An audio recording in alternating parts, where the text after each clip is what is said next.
ल सबैजनालाई नमस्ते। म चाहिँ दसैँपछि मकाउ फर्केर अहिले चाहिँ अब भिडियो बनाउनुतिर लागेँ। यो चाहिँ मकाउको क्यासिनोको यति राम्रो भ्यू छ नि, पुरै अब यो देख्दाखेरि पनि स्वर्ग जस्तो देखिन्छ लाग्यो। यति राम्रो छ, पुरै बिल्डिङहरू त्यस्तै छ, रोड त्यस्तै, हरियाली साइड सबै रुखहरू रोपेर हरियाली बनाएको छ होइन। अनि बिल्डिङहरू हेर्नु कति राम्रो, अग्ला अग्ला बिल्डिङ।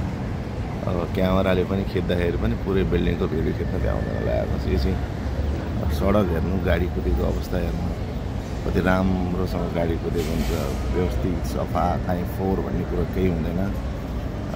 गाडीहरू पनि पुराना थोत्रा गाडीहरू, त्यस्ता कट्याङ मट्याङ गाडीहरू केही पनि हुँदैन। अब यो क्यासिनो होटलको बिल्डिङले हेर्नुहोस् त कति राम्रो होटलहरू छन्, यो सबै 5 स्टार होटल हो। अब यो चाहिँ मैले अहिलेको ताजा अपडेट हो। मान्छेहरूलाई हेर्नुहोस् कसरी हिँडेका हुन्छन्, जेब्रा क्रसिङ कसरी क्रस गर्छन्।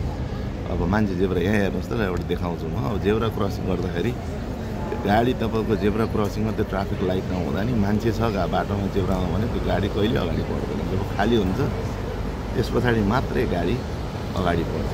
कति सिस्टम छ क्या, मान्छेलाई सबभन्दा पहिलो प्रायोरिटी, त्यस पछाडि मात्रै अनि गाडीलाई प्रायोरिटी दिएर कति राम्रो छ जस्तो चाहिँ त। ल आनन्दको भ्यू छ, हेर्दाखेरि पनि हेरेर बसिरहँ जस्तो यस्तो खालको चाहिँ भ्यू छ। यो चाहिँ मकाउ ओल्डको चाहिँ सेकेन्ड क्यासिनो हब मकाउ है। अति सुन्दर सहर, यो युरोपतिरको भन्दा पनि धेरै राम्रो सहर छ, सफा छ, सुरक्षित छ। मान्छेहरू एक्लै हिँड्दा राति दिउँसो 24 घन्टा हिँड्दा केही त्यस्तो असुरक्षित महसुस हुँदैन। आजको लागि चाहिँ यो भिडियो यति नै गरेँ है त। सब्सक्राइब गर्नु होला। यस्तै यस्तै भिडियो हेर्न मन छ भने पछि तपाईँको अर्को नयाँ भिडियो लिएर फेरि आउनेछु।